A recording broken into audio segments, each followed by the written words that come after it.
A visão do podcast fagulha o vírus sonoro de resistência e luta com perspectiva anarquista, autonomista, comunismo libertário contra os de cima. Coletivo Planet e manifestação direta, levando informação aos guetos e favelas. É nós por nós, contra os poderosos. Um salve para os militantes anarco-curiosos que não se iludem com a superficialidade, que vai a fundo entendimento da atualidade, ampliando seu horizonte de luta e resistência, de combatividade contra o sistema. Compartilhamos as histórias do fronte, lições históricas das insurreições levantes, das lutas libertárias, desobediência, fúria. Pega a visão do podcast fagulha.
O anarquismo profundo dos corpos confunde-se com a descoberta prática e concreta de que os corpos não são apenas feitos de investimentos do poder, mas podem ser o laboratório ascético ou coletivo de desarticulações que revelam no corpo a insistência de poderes sem investimentos. Não basta rasurar o cogito. Mais do que uma política, desfazer o corpo tornou-se condição da política, mas ainda é preciso tornar o corpo impessoal, a ponto de não mais reconhecer a extensão que cotidianamente vemos refletida no espelho. Vestir-se de preto, mas jamais ceder a potência de seu corpo ao Estado ou a grupelhos. Tornar o corpo impessoal para liberá-lo como uma força, uma potência específica ou um raio. Podemos não sabê-lo, mas se trata de jamais renunciar àquilo que um corpo pode. Por isso, Black Blocs não podem se confundir com sujeitos, grupos ou organizações, mas encarnam as ações impessoais, praticam uma política do impessoal, podendo ser algo aquém ou além de um homem. A ação Black Bloc dissolve as cisões entre homem e animal, para revelar a sombra do animal contemporâneo ao homem, ou para revelar o homem como um animal biopolítico e seu corpo como um bicho de laboratório. Não basta liberar o homem, que é um efeito de poder, é preciso liberar o corpo, pois o corpo nos encarrega de nossos animais. Encarregar-se de nossos animais é atestar, mesmo que de um modo obscuro a representação ou a inteligência, a copresença do primitivo. Murilo Duarte Costa Correia. Saudações anarquistas, galera. Aqui é o Triple C. Eu sou a Dancy. A gente está aqui hoje com um convidado que a gente queria trazer faz um certo tempo, que é o Murilo Correia. O Murilo escreveu um livro que saiu pela Edra, chamado Filosofia Black Bloc, que nos convida a pensar o Black Bloc e a ver o que o Black Bloc nos mobiliza como pensamento, como tática, como ação. E, bom, é um momento bem interessante para a gente fazer esse tipo de reflexão, não só por conta a gente está gravando em julho, né? Ainda que seja no finalzinho de julho, não só por conta do aniversário de 2013, das jornadas, mas principalmente por todo esse movimento que tem acontecido durante os atos contra Bolsonaro, de um grande policiamento de táticas por parte de uma esquerda mais institucional, né? Então, muito massa a gente poder conversar um pouquinho com o Murilo sobre essas questões, né? Então, antes da gente começar, de fato, queria pedir, Murilo, para você se apresentar aí para a galera, falar um pouquinho de onde vem, o que faz, o que te mobiliza. Maravilha, eu agradeço muitíssimo vocês pelo convite. Para mim é uma alegria estar aqui, podendo falar um pouco sobre filosofia Black Bloc. É um livro que a gente estava comentando em off, né, que teve uma trajetória bastante errática, né, e demorou bastante a ser publicado, mas ele teve um destino muito mais feliz do que eu imaginava inicialmente para ele. Foi ser acolhido na coleção dirigido pelo Acácio, pelo Renato, na Circuito, junto com a Edra, né? Que é a coleção Ataque, na qual estão outros livros imensamente maiores e melhores do que Filosofia Black Bloc, como o da Camila Jourdan, livro recentemente organizado pelo próprio Acácio, João da Mata e tudo mais. Mas eu fico muito feliz de estar aqui com vocês e podendo conversar sobre isso. Bom, para me apresentar muito rapidamente, a gente geralmente se apresenta falando sobre o que a gente faz profissionalmente, né, o que é uma coisa estranha, mas eu sou professor adjunto de Teoria Política na Faculdade de Direito da Universidade Estadual de Ponta Grossa, desde 2013. É até engraçado porque a história desse livro ele se cruza um pouco com esse momento, né, em que eu ingresso na Estadual de Ponta Grossa, em que eu assumo essa cadeira, né, que para mim é tão importante, de teoria política. A minha formação academicamente falando, em filosofia do direito, né, eu sou um egresso das faculdades de direito. Toda a minha formação de mestrado, doutorado, pesquisa após o doutorado também foram feitas nessas áreas, no Brasil e fora do Brasil. 2013 é um ano muito interessante, porque justamente aí, né, em que a minha própria vida estava mudando, porque eu estava finalmente conseguindo me estabilizar do ponto de vista profissional, entrar numa universidade bacana, na qual eu poderia ter uma estrutura de trabalho melhor, fazer pesquisa e ser remunerado por isso, que é uma coisa cada vez mais distante, infelizmente, para muitas pessoas que gostariam de viver da pesquisa. É um momento muito legal, assim, 2013, justamente, não só pelas manifestações em si, né, que são assim, ímpares, acho que na história recente dos movimentos sociais no Brasil, mas também pelo fato de que eu acabo assumindo esse encargo, né, e me encontrando com uma pessoa que vai influenciar muito, inclusive vai me dar a ideia, né, de escrever esse livro, que foi o Laurent de Sutter, que é um filósofo belga que veio ao Brasil em 2013 a nosso convite para fazer algumas apresentações, e mais tarde, lá por 2016, né, 2013 já tinha passado, ele vai vir a ser o meu supervisor de pós-doutorado em Bruxelas. Então é meio dentro dessa cena, né, de alguém que vem da filosofia do direito, mas que não pensa a filosofia do direito dentro de uma matriz intrinsecamente liberal, né? Nem faz da teoria do Estado uma teoria de defesa histérica do instituído, que eu acho que nasce um pouco a filosofia Black Bloc tentando desdobrar essas várias linhas, né? A partir das quais a gente poderia pensar, talvez não uma nova teoria dos movimentos sociais, mas uma nova teoria do social em movimento, né? Porque 2013 foi isso, né? Foi todo o campo social nas suas multiplicidades em movimento. Então eu acho que esse livro ele tenta responder a essa questão, puxando um fio específico dela, que é o Black Bloc, né, que me parece que é o ponto de interrogação mais enigmático, mais mal compreendido e mais injustiçado, tanto por mídias, quanto pela moral comum, quanto pelos acadêmicos, de esquerda e de direita, é bom deixar claro. Existe toda uma grande celeuma em torno deles e uma tentativa, inclusive, de ortopedia moral, né, do que se pode ou não fazer dentro de uma manifestação, como se houvesse, né, um código de conduta a ser seguido em todos os casos. Então, acho que a minha apresentação é mais ou menos essa. Profissionalmente é isso. E vamos conversar um pouco, então, sobre o Black Bloc. Então, Murilo, é interessante isso que mesmo nos circuitos que se pensa, né, o junho, né, se fala pouco sobre os Black Blocs, né? Mesmo circuitos de esquerda, quando vários eventos de comemoração ou de rememoração, enfim, comemoração não necessariamente, mas de pensar junho, se pensa pouco os Black Blocs, né? E tu fala no livro que a única violência cometida pelo Black Bloc foi nos levar a pensar, né? Se tu puder falar um pouco disso, né? De por que os Black Blocs nos levam a pensar, né? Porque fala que seria uma anti-ontologia e uma ética, né? Então, por que essa filosofia Black Bloc nos leva a pensar? Essa frase retoma uma ideia que está no Diferença e Repetição, né, do Gilles Deleuze, em que ele diz, basicamente, que pensar não é a mais inata, né, de todas as atividades, muito pelo contrário. Não existe um ser pensante, né, que nos habita e que está pronto a pensar imediatamente. Pelo contrário, é necessário, e aí ele vai retomar um teatrólogo muito importante, Antonin Artaud,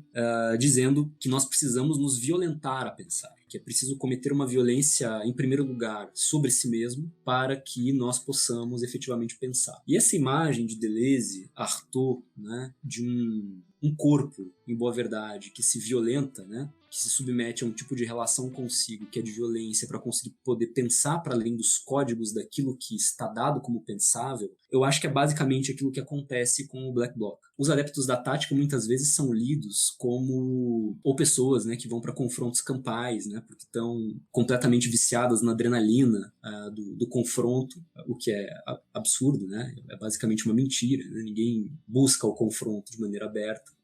Ou então, alguns até mesmo os entendem como um destacamento autossacrificial, né? Que vai justamente a campo para, digamos, sofrer todas as sevícias da polícia de maneira quase que autossacrificial. E não me parece que seja nenhuma coisa nem outra. Existe ali, na verdade, uma tentativa de ascese de relação consigo em primeiro lugar, de tentar redescobrir as potências do próprio corpo, e a partir dessa redescoberta, dessa capacidade, né, de colocar o próprio corpo em relação com forças que foram dele alienadas, né, em função da própria estruturação do monopólio da violência no Estado, né, aquilo tudo que a gente já conhece como violência monopolizada, os adeptos da tática, na verdade, promovem essa recuperação. Então me parece que o que eles oferecem é exatamente essa via corporal, né? de uma noção de justiça que está muito mais vinculada a essa articulação que filosoficamente nós poderíamos pensar vinda de Deleuze, né? Vinda de Artaud, vinda de Nietzsche, para quem a justiça é um sistema de afetos e crueldade que se exerce em primeiro lugar sobre o próprio corpo,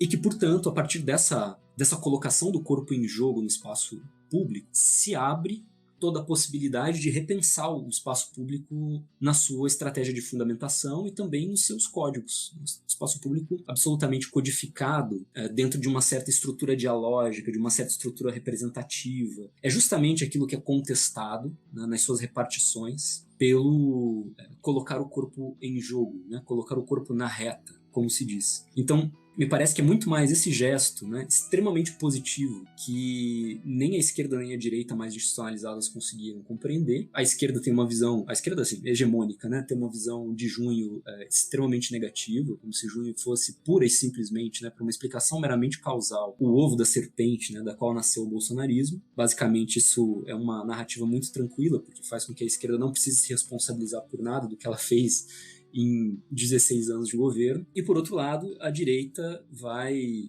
basicamente brandir o seu discurso tradicional, né? Que é o de tentar enquadrar os adeptos da tática não como um movimento político, mas como um movimento basicamente de criminosos, né? Esse é o ponto em que esses dois limiares da mesma polarização se encontram. No fato de que, na prática, esquerda e direita querem adeptos da tática Black Bloc presos, né? Incriminados, se possível. O que eles têm em comum é o fato de não reconhecer que o Black Bloc tem essa capacidade de fazer política, efetivamente, embora não seja um tipo de política que a gente possa chamar de clássica, né? Ou então pensada dentro desses esquemas representativos, simbólicos, dentro do código moral, né? E do diálogo e tudo mais. Então, o que me parecia importante no livro era justamente pensar qual é o limiar de positividade que a tática Black Bloc levava a campo. Pensar o Black Bloc como um grupo tem a sua beleza, né, mas ao mesmo tempo tem a sua limitação. Pensar o Black Bloc como simplesmente um avatar da antipolítica me parecia, e ainda me parece que não faz qualquer sentido. Então, para mim, ficava uma terceira via, né? Tentar inventar uma filosofia que tivesse a altura do evento, a altura do colocar o corpo em jogo, e a ideia da filosofia Black Bloc é justamente inventar um modo do pensamento que corresponda a esse tipo de corporeidade política nova. Temos aí mais uma oportunidade para no futuro, né, dizerem que o Fagulha é deleuziano, né? Mas isso é mentira, porque nós não temos futuro, então. Bom, mas vamos lá. Esses movimentos são muito fundamentais para a gente pensar e repensar algumas coisas. De como táticas são mais do que meramente essa super redução, né, de ambos os lados. Assim. Nem uma redenção da antipolítica, tampouco, né, meramente uma questão de vandalismo, né?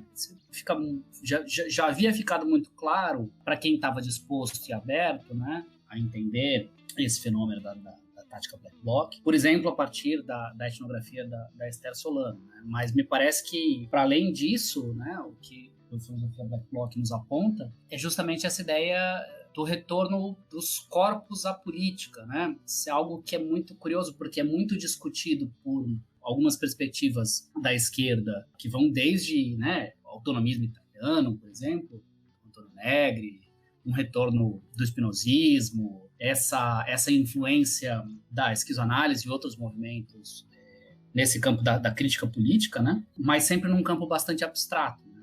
Então, eu acho que a gente tem uma coisa interessante, que é a ideia de pensar os corpos como uma implicação, né? Como uma espécie de barricada, né? Inclusive mudando algumas questões de temporalidade, que eu acho que são elementos fundamentais quando a gente pensa nesse momento dessa insurreição, né? E aí, no teu texto, você traz algumas fontes importantes como uma espécie de para usar o termo do Eduardo Passos, né? Uma espécie de um antifascismo tropical, quando ele fala do tropical, pensando muito nos paralelos que você faz entre o Black Bloc, como tática, como pensamento e como ideias corporais e corpóreas, e algumas questões ali da Tropicália, né? Você tem lá o capítulo inclusive chamado Panis et Circenses, né, em que você tem essas discussões importantes, né? Por que trazer essa aproximação com a Tropicália pode ser uma coisa, ou com um certo antifascismo tropical pode ser uma coisa produtiva do ponto de vista de ideia e do ponto de vista de tática?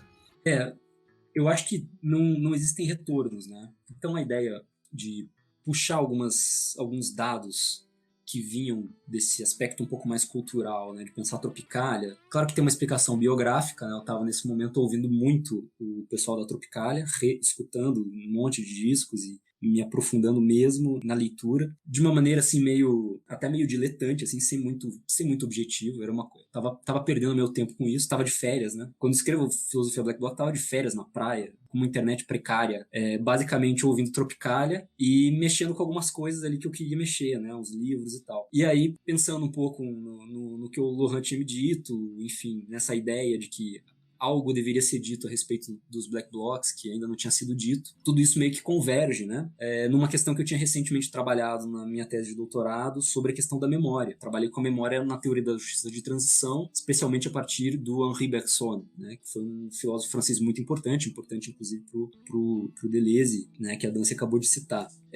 Então agora o Fagulha também é um podcast bergsoniano. E o interessante nisso tudo é que a questão da memória no Bergson está, de um lado, ligado ao problema do passado, né, da memória daquilo que foi vivido, né, mas ao mesmo tempo ela encerra uma dimensão daquilo que o David Lapujade vai chamar de uma memória para o porvir. Então, se por um lado em 2003 a gente talvez conseguisse imaginar que estivéssemos vivendo o nosso 68, porque o nosso 68, lá em 1968, havia sido bloqueado, né? Algo parecido com o 68 europeu talvez acontecesse no Brasil, mas ele estava sendo bloqueado pela ditadura militar, né?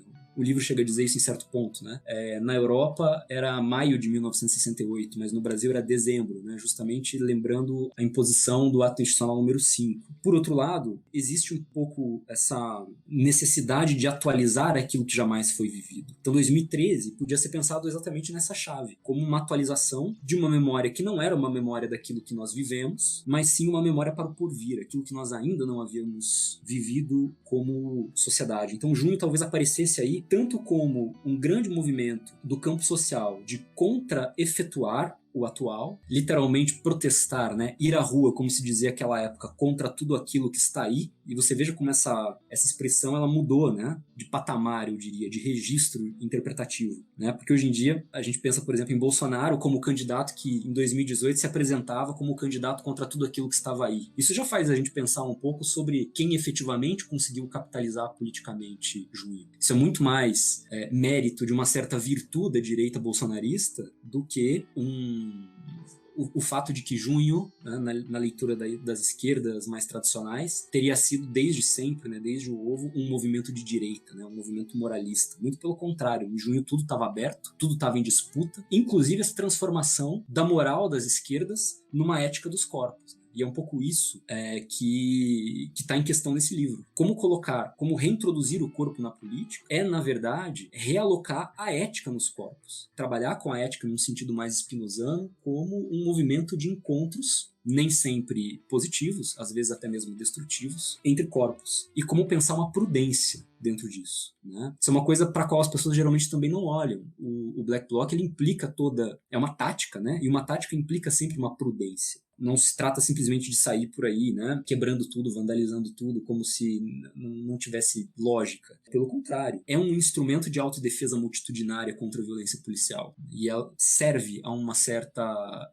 racionalidade, se a gente pode dizer assim, uma certa inteligência de enxame. Então, tem esse lado. Junho era, por um lado, a contra-efetuação do atual, né? Era um movimento em que nós desfaríamos tudo isso que está aí. Por outro lado, Junho tinha uma perna que não conseguiu ir muito além de si mesma, né? Que ao lado dessa contra-efetuação daquilo que está aí, a gente tinha que ter uma atualização de um virtual, e é basicamente esse o enigma de Junho. Nós não sabermos, né, nós não termos, embora a gente tenha tido uma difusão de pautas, né, importante, mas nós não termos uma visão clara sobre a institucionalidade futura, como foi apontado por muitos intérpretes à esquerda de Junho. A grande questão não é tanto não ter essa visibilidade, né, mas é não ter sido capaz de atualizar esse virtual. E aí a gente tem que pensar no que é que levou a esse grande movimento de restauração de Junho, né? O Bruno Cava vai chamar isso de grande movimento de restauração, eu acho que é uma excelente palavra, e que vai promover, em termos bergsonianos, um refechamento daquilo que havia sido aberto. Que a contra-efetuação, desfazer tudo aquilo que está aí, é esse movimento de abrir aquilo que está fechado.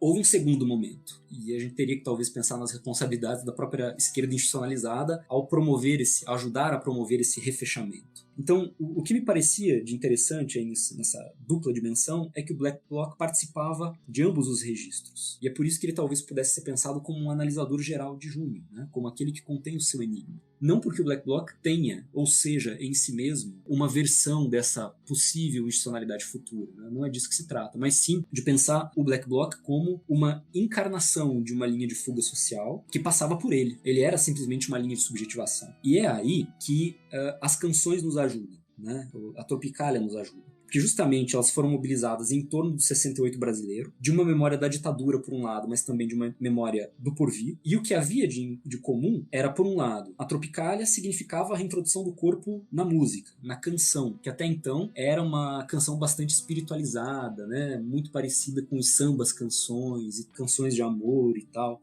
E a Tropicália reintroduziu o corpo, colocava em questão todo um outro tipo de erótica que não estava presente na música anterior. E por outro lado, Junho era a reintrodução do corpo na política. Então, eu até cheguei a brincar num certo momento com o Acácio, quando eu estava editando, né, os finalmente do livro. Falei assim, pô, Acácio, eu tenho muita vontade de chamar esse livro não de filosofia Black Bloc, mas de Tropicália Black Bloc. Ele falou, não, deixa a filosofia que fica melhor. Mas era basicamente isso, né? Quer dizer, a Tropicália é uma força muito importante para a gente conseguir reinterpretar esses momentos e essa dupla dimensão da memória do passado e do porvir. E não sei se vocês perceberam isso ao trabalhar com o texto, ao ler o texto, mas todas essas ideias força que vêm da música, elas obedecem a um processo que é tateante, né? Que é inconsciente, que tem um baixíssimo nível de racionalização. Por isso mesmo é que os capítulos eles meio que se espraiam, né? Eles têm uma certa unidade, a gente poderia dizer que o texto tem mais ou menos uns 5 capítulos, mas que eles estão reunidos, né? Ideia força na música, por outro lado, aquilo que surge da introdução do corpo na política pela tática Black Bloc. Então eu diria que a gente teria aí, sei lá, estruturalmente, né, esquematicamente 5 capítulos. Um que é esse que vocês citaram, né, do Panis et Circenses, do Mutantes, em que a gente fica diante mesmo do ritual da sala de jantar, né, do processo que a Naomi Jaffe chama de inversão, de avessamento, né, uma série de procedimentos morais que são aqueles que têm lugar na sala de jantar, né, quando o Jornal Nacional estava ligado e a gente via os familiares, né, comentando, que horror, quebraram não sei quem, incendiaram um orelhão, um carro da polícia pegou fogo. Quer dizer, todas esses fragmentos, né, de narrativas do cotidiano que vão levando à definição de um código moral que depois talvez se apresente dentro das próprias lutas, né, na dimensão mesmo em que a luta acontece, e que vai ser desafiada pelo próprio Black Bloc. Um segundo ponto, né, um capítulo chamado Contra o Rosto, muito inspirado nos Secos e Molhados, em que a gente tenta reverter essa ideia de que o Black Bloc se vale do anonimato. Essa não é uma categoria adequada, né? O anonimato é uma categoria que diz respeito à autoria. E a autoria é um mecanismo, né? Foucault já falou disso no texto sobre a função de autor, basicamente penal, né? De tentar entender quem é que escreveu o quê para poder responsabilizá-lo. Aquilo que o Black Bloc faz e aquilo que o Ney Matogrosso fazia a seu modo era justamente a incorporação de uma máscara. E a incorporação de uma máscara, ela também tem essas duas dimensões paradoxais, né? Por um lado, o rosto é um rosto biopolítico, é o rosto que nos expõe ao problema da identidade, né? Do controle, da punição. Mas por outro, a máscara, ela não é tanto o anonimato do rosto, mas sim o seu disfarce, né? A possibilidade plural de assumir outras personalidades e entender que a personalidade é uma função do seu pluralismo e não o contrário, né? Não é a pluralidade que é uma função da personalidade. Então isso colocava, que eu acho que é uma questão interessante também para pensar em outros movimentos sociais contemporâneos, colocava em xeque, né, algo que aparece como um paradoxo hoje para esses movimentos, o problema da identidade. Até que ponto se pode ir dentro de uma identidade? O Black Bloc dissolvia isso imediatamente, não colocava isso como um problema e se apresentava, né, como um corpo único, como um corpo negro, né, como um bloco, efetivamente. A própria pesquisa da Esther dá conta disso, né? Alguns adeptos da tática que dizem, bom, quando eu me visto de preto, quando eu cubro meu rosto, já não sou eu mesmo, eu faço bloco. Então você troca a identidade por um fazer bloco com os outros. Um terceiro capítulo é aquilo que a gente chamou ali de filosofia dos corpos misturados, né? Tá muito baseado no trabalho do Tom Zé, que é um dos pórticos da Tropicália que eu mais adoro, e ele está principalmente baseado no Todos os Olhos, né? Que é justamente aquele... No podcast não tem como passar isso, né? Mas é aquela capa que aparece basicamente uma bola de gude que supostamente, né, teria sido colocada no ânus de alguém, enfim. Tem todo um gesto subversivo por detrás disso, mas ao mesmo tempo isso parece um olho, porque é um macro de fotografia estourado e tudo mais. E tem duas músicas muito importantes ali, né, nessa filosofia dos corpos misturados, que o problema, basicamente, ali é como passar do rosto para o corpo, né? Como fazer essa passagem, como é que o Black Bloc faz essa passagem. E a Tropicália fez essa passagem ao mesmo tempo, né?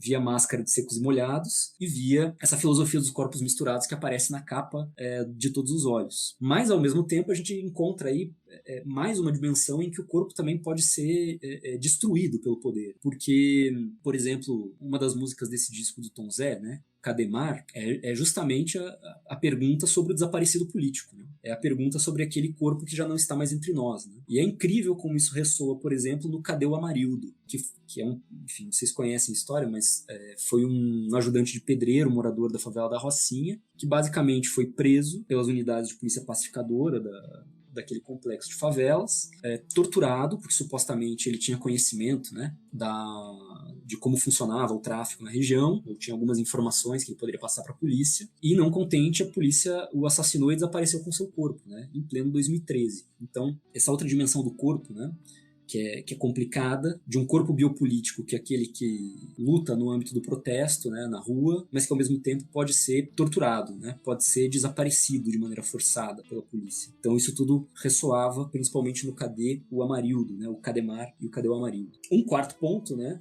seria o que a gente chamou de Beaglepolitik, brincando um pouco com a ideia de Realpolitik, né? Essa noção de que os jovens, né, da tática basicamente não seriam grandes adeptos do realismo político, mas aí a gente questionava essa relação entre corpo, poder e Estado e tentava avançar uma teoria dos corpos anarquistas, né? Basicamente a partir do cérebro eletrônico do Gilberto Gil e do Queremos Guerra, né, que também foi gravado pelo Gilberto Gil, se não me engano é do Jorge Ben. Aí a ideia era retomar um pouco a noção de um corpo que não pode mais ser separado daquilo que ele pode, né, que quando essa separação acontece, ela é simplesmente o objeto de uma ficção.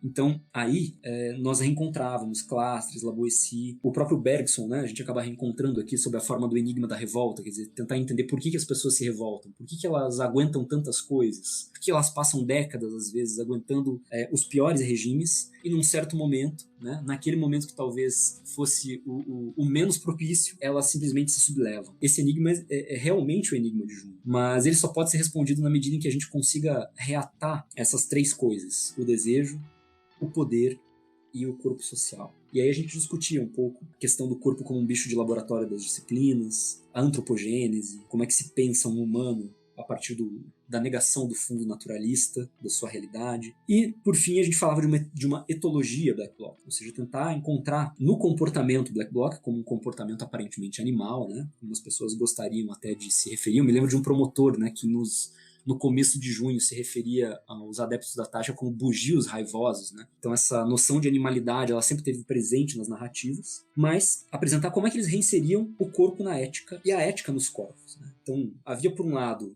a ética dos corpos na rua, mas os corpos como campo de individuação ética. E aí é que a gente encontra algumas imagens, né, dos festivais, especialmente festivais em que Caetano e Gil participaram, né? Por exemplo, com Alegria, Alegria, com Domingo do Parque, com a Proibido, Proibir, que gerava um certo choque de gosto, porque pela primeira vez as guitarras elétricas estavam sendo introduzidas na música popular brasileira, e isso era pensado como, uma parte, né, evidentemente, dos críticos culturais, como um absurdo, né? Um barbarismo, praticamente. Se destruía a forma da canção que era propriamente brasileira. Tinha todo um problema do nacionalismo, que era também o problema de junho, das bandeiras do Brasil, que depois vão se transformando de 2016 para frente, até que de 2018 para frente elas basicamente já não são mais a bandeira do Brasil, né? Elas representam um partido, elas representam um candidato sem partido, né? Um presidente que não tem partido ainda hoje, e em breve deve ter, porque vai ter que concorrer às eleições. Então aí a gente reencontrava, né, uma teoria da ação direta, basicamente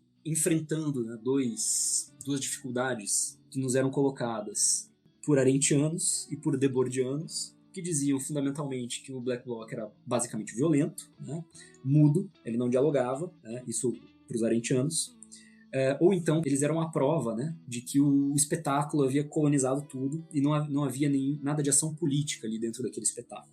Qual o problema nisso tudo, né? É que basicamente há uma confusão aí entre violência e poder, entre Gewalt por um lado e Macht por outro, né? Em alemão tem duas palavras para isso muito claras, né? Aquilo que o Black Bloc faz me parece que não está na esfera da violência, está na esfera do poder, né? Da recuperação de poder de um corpo. E aquilo que passa não apenas por um corpo individual, mas sim tenta promover uma retomada de força de todo o corpo social com relação a si mesmo. E por fim, né, se a gente quisesse divisar um sexto capítulo, tem o capítulo que fala sobre os devires, né, os devires ninguém, qualquer um e todo mundo, né, teria um quarto devir, que seria o devir imperceptível, e que está muito baseado nessa ideia do Tom Zé, que em 2012, se eu não me engano, faz um álbum chamado Tropicália Lixo Lógico, e que basicamente vai falar sobre isso, que é sensacional, desse conceito de lixo lógico, né? Que é a própria maneira de pensar o enigma da revolta. A revolta ela vai se acumulando vagarosamente,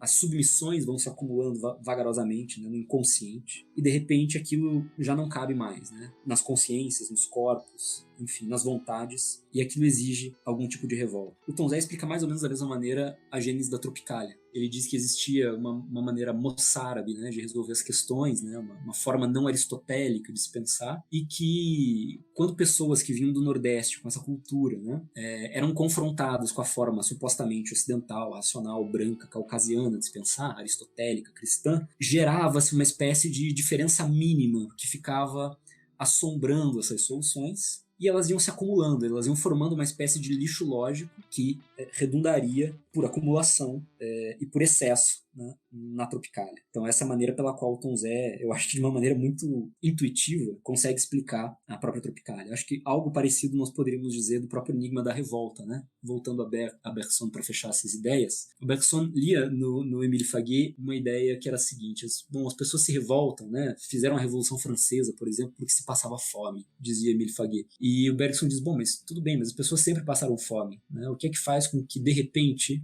elas desejem não mais passar fome? E me parece que aí está a resposta.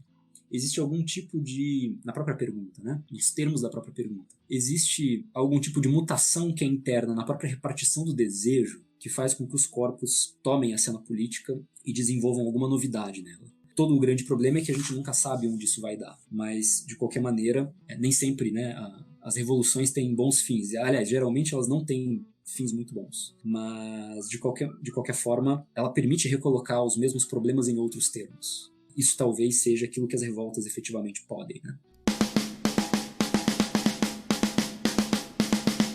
Hijo del pueblo te oprime cadenas y esa injusticia no puede seguir.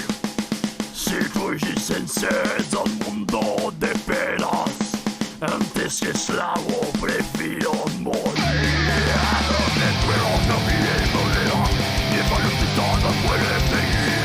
Si tu existencia es un mundo de penas, antes que esclavo prefiero morir. Eso tú dices ategorizas que así desprecias la humanidad.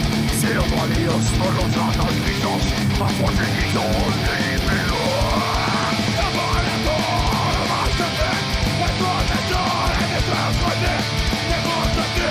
We're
o Murilo pudesse falar um pouco mais sobre justamente essa questão da revolta, né, que terminou a tua fala agora, né? Tu fala que a revolta constitui a verdade mais superficial e ao mesmo tempo profunda de qualquer revolução, né? E é interessante até a gente acompanhando agora as manifestações, né, que estão acontecendo agora contra Bolsonaro, né? Justamente parte da esquerda que tá nas ruas também continua essa criminalização e essa desconfiança, né, com esses atos de revolta, né? Até é interessante pensar que ultimamente não tem sido mais chamado de black blocs, né? Pelo menos eu não tenho visto nem a mídia, enfim, nem os outros setores da esquerda, enfim, falarem de black blocs, né? A gente, nos Estados Unidos, nas manifestações Black Lives Matter e contra o Trump, se criminalizou muito os antifa, né, e anarquistas, usavam muito essas categorias, né, antifa e anarquista. E agora a gente tem visto criminalização se fala em autonomistas, enfim, mas não tem, interessante que não tem se falado muito em black bloc, né? Mas então se pudesse falar um pouco mais sobre essa ideia de revolta em contraposição a essa ideia de revolução. Olha, é interessante isso que você trouxe, porque de fato a gente não tem ouvido falar muito da tática, né? Embora ela continue por aí. Eu acho que isso é bastante interessante porque permite que a gente veja, em primeiro lugar, que não existe panaceia tática. 2020 e 2021 foram anos muito diferentes de 2013, inclusive do ponto de vista estrutural, né? Talvez nós não tenhamos hoje as mesmas condições, por exemplo, para fazer manifestações de massa nos mesmos termos que a gente tinha em 2013. Como a gente vinha dizendo, as revoltas acontecem, elas mudam os termos do problema e a gente tem que enfrentar, de novo, às vezes os mesmos problemas sob novos termos, ou problemas parecidos sob novos termos. Isso também aponta para uma diferença bastante clara entre os termos em que as lutas sociais acontecem, né? Quando a gente pensa junho de 2013, a gente tem que pensar que ele foi um movimento de convergência que teve muitos anos de preparação, né? Não que os movimentos estivessem se preparando para junho, né? Como uma coisa lógica, uma relação de causalidade histórica ou algo assim. Mas a gente poderia pensar, por exemplo, nas marchas da maconha, a gente poderia pensar, por exemplo, na Marcha das Vadias, a gente poderia pensar, por exemplo, nos próprios protestos, né, de movimento negro e orgulho, que na época, né, se chamava de LGBT apenas, né? Hoje tem outras siglas, LGBTQI+, eu já me perdi nessas siglas todas, mas a gente está falando exatamente das mesmas coisas. E basicamente esses vários movimentos, eles vão criando, no Brasil, pelo menos com uma década de lastro, até um pouco mais, aquilo que teóricos de movimentos sociais chamam de uma espécie de hiperfragmentação da própria noção de classe, né? Porque a gente passaria, então, de uma formação de subjetividade operária, que trabalhava nas fábricas, para um outro tipo de formação de subjetividade política que já não estava mais agenciada, simplesmente pela questão da exploração do trabalho pelo capital. Isso leva a uma configuração que os autores vão, inclusive, chamar de maneira não muito elogiosa, né, de pós-moderna, dizendo que é uma fragmentação das lutas, e daí todo o problema das esquerdas consigo mesmo. A dificuldade de manejar, né, essa multiplicação, essa dividuação de lutas que explodem por todos os lados e que vão gerando suas pautas específicas, né, vão gerando suas formas de manifestação específicas, suas táticas específicas. Os próprios black black blocs, né, internacionalmente falando, são atravessados por essas mutações, né? Se a gente pegar um recorte, por exemplo, que vai de Seattle, 99, os black blocs remontam a muito antes do que isso, até 2013 no Brasil, a gente vê, na verdade, uma série de conformações, de configurações, inclusive estéticas, pelas quais os blocos negros se apresentam. Existem pink blocks, né? Existem... aqui no Brasil teve uma coisa muito interessante, que foi a tropa de profs, né? Que brincava um pouco com a ideia de tropa de choque. Depois eles viraram black profs, né? Quer dizer, professores do Rio de Janeiro que estavam em greve e que acabavam sendo, lá por setembro de 2013, né, defendidos por essa linha de frente do Black Bloc contra a violência policial. Então eles acabavam homenageando, não é que professores se tornaram adeptos da tática, embora isso talvez tenha acontecido em alguns casos. Mas, enfim, existia toda essa dinâmica muito plural, né? Quer dizer, o Black Bloc também não é uma coisa só. E é por isso que eu digo que ele a palavra é um pouco bizarra, mas por isso que eu digo que ele é uma anti-ontologia. Ele é a dissolução da possibilidade de pensar um ser que está dado a priori de antemão e configurado tudo de uma vez. Ele é muito mais uma estratégia política, que, usando uma outra palavra bizarra, a gente pode chamar de uma possibilidade de individuação transversal e que pode participar de uma série de pautas com as quais ele tem algum tipo de afinidade política. Em 2020, 2021, com a pandemia, a gente viu algo parecido nessas manifestações, né, do Black Lives Matter, que se espalharam literalmente pelo globo. Não foi simplesmente algo localizado nos Estados Unidos, mas manifestações que literalmente ganharam o mundo, e aqui no Brasil também tiveram uma configuração toda própria, né? A gente talvez não tenha visto black blocs no sentido de adeptos da tática, né? Mas a gente viu torcidas organizadas de times de futebol, né, se conflagrando com o pessoal bolsonarista na rua, né? Toda uma disputa em torno daquilo que o Achille Mbembe chamava de o direito universal à respiração. Então, me parece que, em primeiro lugar, a gente não consegue tratar o Black Bloc como uma coisa só. Ele não é um grupo social. Muita gente se pergunta, em 2020, 2021, onde é que estão os Black Blocs em toda essa história do bolsonarismo, né, das extremas direitas? E a grande resposta é: eles estão exatamente no mesmo lugar em que eles sempre estiveram, né? E não há uma panaceia tática. Não é em todas as manifestações que os Black Blocs vão se formar. É uma tática. Se usa ou não de acordo com as necessidades, com a racionalidade, com a exigência do momento. Eu me lembro de 2016 em São Paulo, 17 mais precisamente, ter visto Black Blocs em protestos contra reformas neoliberais do governo Temer. Então, isso não é necessariamente uma identidade de grupo, né? Pelo contrário, é justamente uma não identidade, uma incapacidade de ser identidade em qualquer caso. É muito mais, por isso que eu gosto dessa expressão, é muito mais uma linha de fuga subjetiva do que exatamente um grupo social muito bem definido, que tem certas características, por exemplo, de renda, ou de se são moradores de periferia ou não, se são jovens de classe média, se são subproletários. Nada disso nos ajuda a definir como funciona o Black Bloc. A gente deveria mudar a pergunta, né? Não é o que é o Black Bloc, mas como ele funciona. Isso tudo está aliado a uma alteração da própria lógica, que não é simplesmente formal de manifestação, mas ela é material. Quer dizer, as lutas mudam de figura, especialmente da década de 70 para cá, mundialmente, e da década de 90 para cá, no Brasil. Ela já não tem mais a estética da revolução, quer dizer, essa ideia de uma movimentação social que seria capaz de gerar uma transformação institucional tão profunda a ponto de transformar imediatamente, né, pela sua própria ação, as formas de vida, as formas de existência, as formas de relação, a maneira pela qual se faz política. Elas assumem muito mais o caráter pontual de uma estratégia de revolta mesmo, uma fenomenologia da revolta, quer dizer, interessa atingir determinadas pautas, avançar em determinadas pautas, nem que a passos de formiga, né, nem que a pequenos passos, para conseguir essas pequenas conquistas, né? É basicamente um movimento social que tenta extorquir conquistas, e a partir dessa extorsão contínua, né, digo extorsão no bom sentido, no melhor dos sentidos, inclusive, conseguir objetivos de maior espectro. Então, é um pouco assim que eu vejo essa dinâmica. Enquanto a revolução está justamente vinculada à ideia de uma classe subjetivamente organizada, identificada, que basicamente eram homens, proletários, trabalhadores industriais, trabalhadores de fábricas, agora, basicamente, a condição para fazer política é do devir qualquer um. Qualquer um pode fazer política, dependendo da pauta que tem. Isso é muito interessante, também muito perigoso, mas enfim, é muito mais democrático, né, do que simplesmente trabalhar com essas concepções antigas de uma revolução que tem uma meta, que deve ser cumprida historicamente, que deve ser cumprida teleologicamente, e pensar, na verdade, que nós somos atravessados por essas múltiplas linhas, né? Nós somos configurados por essas múltiplas linhas. A cada linha talvez corresponda a um amontoado de pautas diferentes. Em junho isso fica muito claro mais uma vez. Quando se dizia em junho, queremos tudo, né, como uma ideia de pauta, né?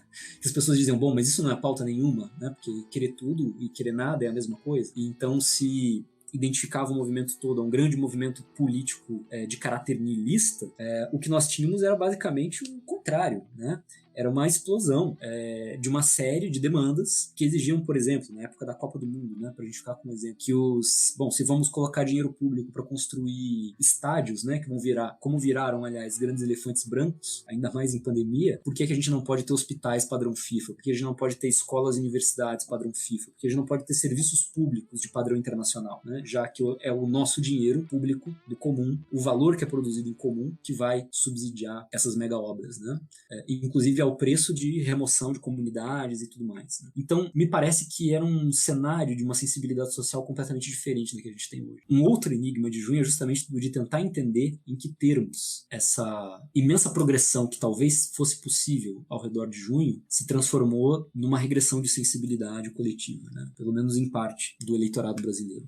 Eu acho que são algumas questões bastante potentes e que, bom, não é à toa que a tática Black Bloc, apesar de não ser uma tática exclusiva do anarquismo, e todos esses movimentos que são contemporâneos, mas que a gente poderia, de uma maneira ou de outra, fazer analogias, né? No mínimo fazer analogias com o Black Bloc, não é à toa que ressoam tanto com o anarquismo. Eu acho que essa questão da multiplicação das pautas, acho que se a gente pegar a história do anarquismo, ela parte basicamente de um processo de multiplicação de pautas, né? Então, se a gente pegar lá no século XIX, os anarquistas clássicos, eles surgem em paralelo, mas também em oposição aos marxistas, né, que identificavam a economia como a principal fonte de opressão, né? Os anarquistas vão falar assim, claro, economia, beleza, tranquilo, capital, né? Mas também o Estado. Então a gente vai multiplicando as fontes de opressão de maneira que logo vem o anarcofeminismo fala assim, mas também há o patriarcado. E aí depois uma multiplicação a partir, por exemplo, da violência colonial, da questão da diversidade sexual. O anarquismo ele sempre historicamente se desenvolveu a partir mais da multiplicação de topos, né? Essa multiplicação de o que são fontes de opressão e, portanto, o que são caminhos de resistência, do que essa coisa da pauta, né? É muito esquisito que toda uma geração de fazer política influenciada fortemente, inclusive a política institucional, né? Influenciada fortemente por Maio de 68, observe uma afirmação do tipo, queremos tudo, e falhar, mas isso quer dizer que vocês não querem nada, quer dizer, uma pauta difusa, como se a pauta difusa não fosse, inclusive, um elemento tático de recusa, né? Um elemento tático, inclusive, de desaparecimento, de uma busca, inclusive, por recusar essa lógica da pauta única, do caminho único, que sempre leva a dirigentes, que a gente vê, inclusive, hoje, de uma maneira muito forte nas manifestações. Se vocês forem pegar, por exemplo, os eventos que aconteceram e que o pessoal tem narrado aí, dos conflitos com alguns partidos supostamente revolucionários que resolveram sair na mão com o pessoal da luta por moradia e de ativistas trans, né? Quer dizer, bem esquisita se a gente não perceber que esses partidos supostamente revolucionários, na verdade, eles são a própria infiltração da política e da polícia nas identidades, né? Eu acho que isso é uma coisa que é muito potente se a gente, inclusive, pensar a própria origem histórica da própria estética, né, dos Black Blocs. O pessoal costuma pensar a origem da tática Black Bloc a partir da Alemanha, né, dos anarquistas autonomistas alemães ali na década de 80, mas a estética Black Bloc, ela surge anteriormente, né? Eu acho que a gente poderia fazer uma referência diretamente, inclusive a todo esse movimento contracultural da década de 60, fazendo inclusive uma ponte aí possível com o tropicalismo, no momento em que a gente pega um grupo chamado Black Mask, que vai dar origem depois ao Up Against the Wall Motherfucker, né? Mas que é um grupo contracultural, um grupo que a gente poderia descrever como anti-arte, né, mas que são os primeiros a fazer movimentações de rua mascarados, utilizando roupas e máscaras de cor escura, principalmente máscaras pretas, né, de maneira a apagar as identidades, né. E como eles fazem parte dessa veia contracultural que vem lá do dadaísmo, mas que vai conversar com o situacionismo, né, de uma maneira muito forte, portanto, frutos diretos do Maio de 68, né, o Black Mask, depois o Up Against the Wall Motherfucker, vai colocar sempre em primeiro plano essa questão, que é uma questão que aparece no discurso até hoje, sobre a questão da violência, né? A gente pensa muito, acho que a tática Black Bloc, ela mobiliza na gente discursos sobre insurreição, revolta versus revolução, versus um futuro, né? Sobre colocar os corpos como identidades, né? Ou como o avesso da identidade. Mas eles sempre vão colocar a questão da violência e a questão, né, do vandalismo e coisas que valham como uma espécie de espectro, né, que vai atravessando esses movimentos. Aí eu lembrei de um texto, foi publicado em 67, lá na revista Black Mask, né? Eles falam assim: aqueles de vontade e mente fraca amam viver na calma e na beleza sem participar da luta. Sua cena favorita é a existência pacífica nos bastidores da violência de uma enorme força militar e policial que eles piedosamente condenam com palavras, mas nunca se opõem com ações. Eles tentam reconciliar coisas irreconciliáveis a fim de prevenir qualquer hostilidade. Eles têm vergonha de ir para a direita e medo de ir para a esquerda. Eles fogem para os vapores obscuros do misticismo, para as encantadoras alcovas do estetismo. Eles pilham a Índia em busca de uma religião doentia que tem condenado a vida no subcontinente. Seu esteticismo assume as formas camaleônicas da anti-arte e do fim da arte como a conhecemos, proclamando incestuosas publicações, billboards, eventos, happenings que se multiplicam ao nauseam. Soluções dele para um mundo cada vez mais feio é chamarem-se uns aos outros de bonitos. Distinções falsas são desenhadas entre o espaço interior e exterior, né? Então, eu acho muito auspicioso que a gente pense na ideia da tática Black Bloc, que nos mobilize tanta coisa. A simples referência à vestimenta Black Bloc a partir de uma estética, né, a partir de um elemento estético de inspiração e de origem, principalmente nesses movimentos anti-arte, possa nos mobilizar discussões tão amplas e que, se você pega esse texto de 67, você fala, parece que os caras escreveram isso para falar aí do último dia 24, né, porque esses elementos estão todos presentes, né, mas essa discussão traz e sempre vai trazer a questão da violência à tona, né? Como é que a gente pode pensar essa relação da tática Black Bloc com a violência e com... Bom, a gente já falou, claro, da questão da revolta, né? A revolta ela não é somente produzir uma ação violenta, né? Ela também tem elementos, por exemplo, de produzir outras formas, de produzir criação de autonomia, né? Mas como que a gente pode pensar, então, essa relação com a violência? É super interessante essa pergunta, porque quando a gente volta àquilo que os críticos do Black Bloc escreveram ao redor de 2013, a gente basicamente vai encontrar sempre essa remissão à violência como uma constante, e essa remissão serve como um fator para tornar o Black Bloc uma personagem coletiva secundária em todo o cenário de 2013, como se a violência os despolitizasse. Isso é algo bastante interessante. Mais interessante do que isso é perceber que nenhum desses autores e críticos do Black Bloc que se propuseram a falar sobre a questão da violência na tática conseguiram minimamente definir o que é violência. Quer dizer, para eles, e é por isso que eu digo, e voltamos à pergunta do início da conversa, por isso que o Black Bloc violenta pensar, porque ele nos obriga a, por exemplo, entre outras coisas, a ter que nos perguntar que diabo é violência. Estourar a vidraça de um banco é violência? Ou violência é a taxa de juros do cartão de crédito? Essa é uma pergunta totalmente simples, cotidiana. A gente se faz todo dia, porque a gente se sente violentado pelos bancos, né? Mas o Black Bloc coloca essa pergunta a partir da ação direta. Então é incrível que se possa dizer que a ação direta, que se possa equacionar ação direta e violência, quando na verdade ela é uma retomada do poder pelo corpo social. Violência, efetivamente falando, é aquilo que o Estado e as polícias praticam. São violências contra pessoas, dentro de manifestações, por exemplo. É aquilo que o mercado financeiro pratica, né? Eu me lembro que nessa época, né, era muito comum você encontrar, em Curitiba era muito comum também você encontrar bancos que tinham agências físicas, né? E eles concretavam pedras, assim, como se fossem ofendículas, quase isso, pedras assim grandes, na frente das agências para que os moradores de rua não conseguissem dormir ali à noite, para que eles não amanhecessem ali e não incomodassem os clientes. Então, quer dizer, o que é violência? Essa é uma pergunta essencial que o Black Bloc propõe. Agora, a outra questão é quantos de nós são suficientemente sensíveis a essa pergunta, né? E é aí que a gente entra na dimensão complicada da relação do que o Rancière vai chamar de política e polícia, né? Uma coisa interessante a gente lembrar sobre a própria noção de polícia, que o Rancière tem toda uma maneira elaborada, né, de definir o que é polícia, como uma polícia do sensível, e que, portanto, nos remete à noção de estética sob um outro ângulo, né, que é o ângulo aristotélico. Mas falando em polícia mesmo, instituição, eu sempre me lembro de um texto do Michel Foucault, que é A Verdade e as Formas Jurídicas, e lá pro final desse livro, que reúne um monte de conferências que inclusive ele deu aqui no Brasil, ele lembra que a polícia, genealogicamente, ela nasce do próprio corpo social.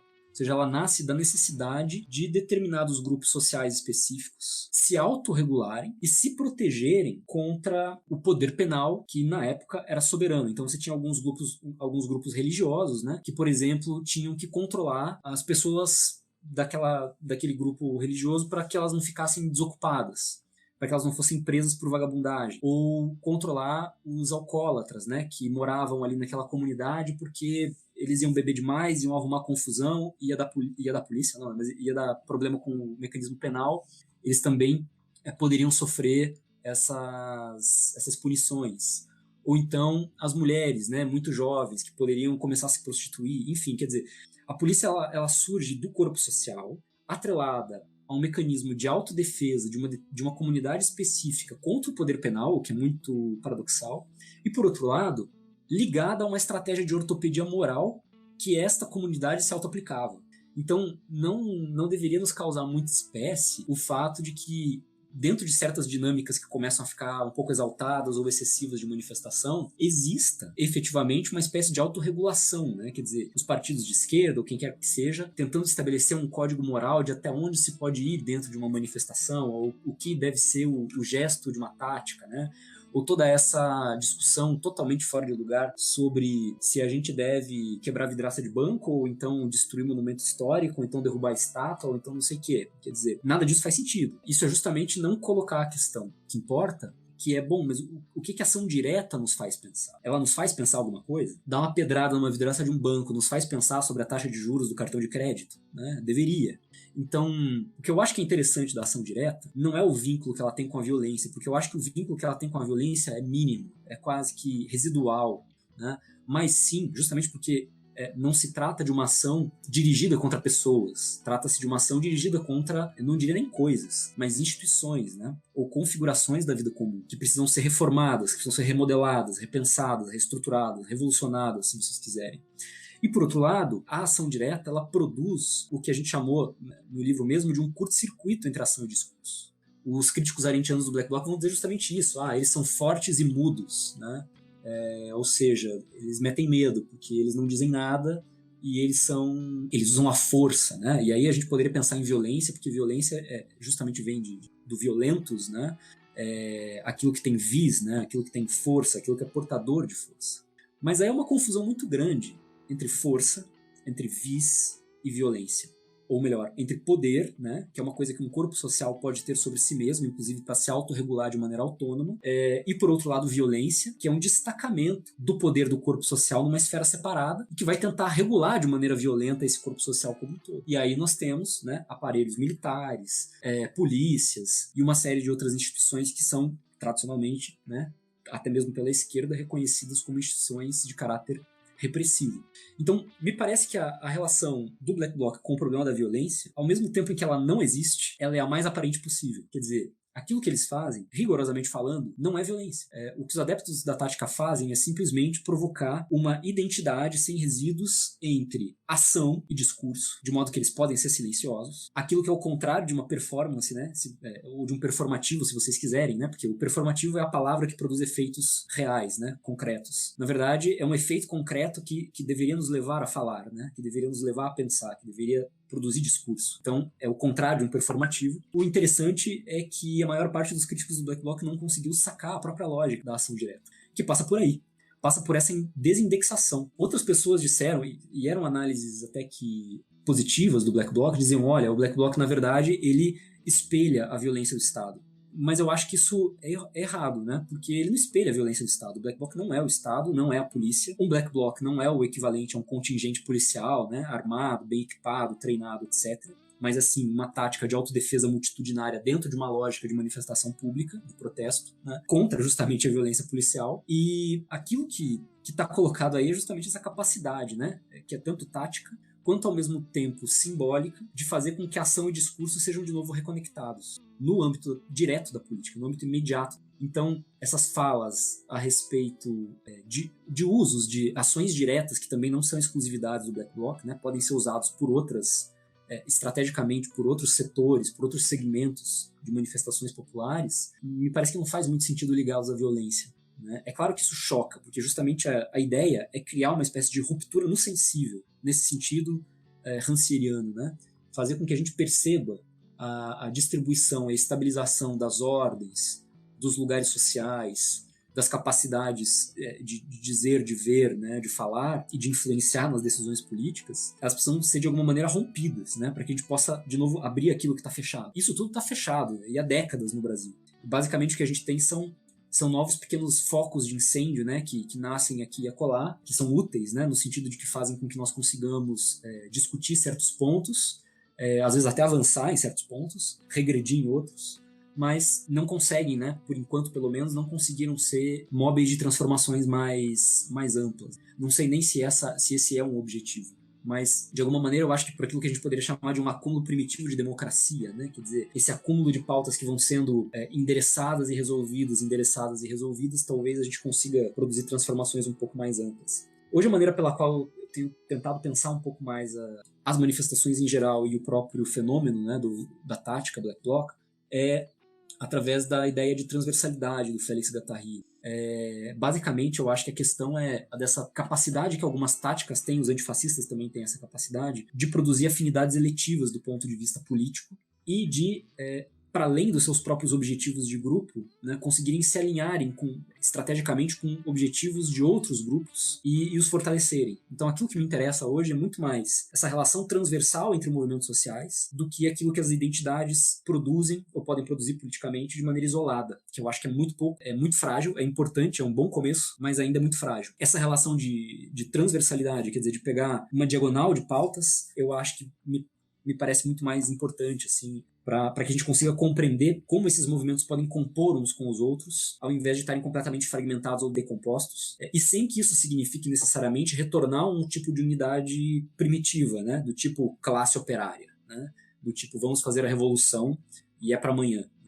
Mas sim tentar progredir dentro dessa esfera de pautas que vão se acavalando umas em cima das outras e que, na verdade, tem entre si uma afinidade eletiva muito maior do que a gente pode imaginar inicialmente.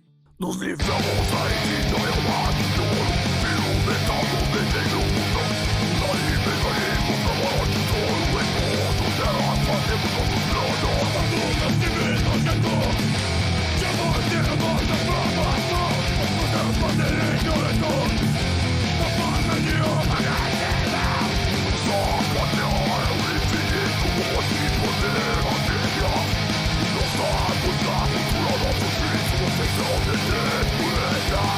Teremos um mundo mais evoluído, encarado pra você sustentação. Mas encontramos ter amor de livro, nós só trabalhamos teu rio.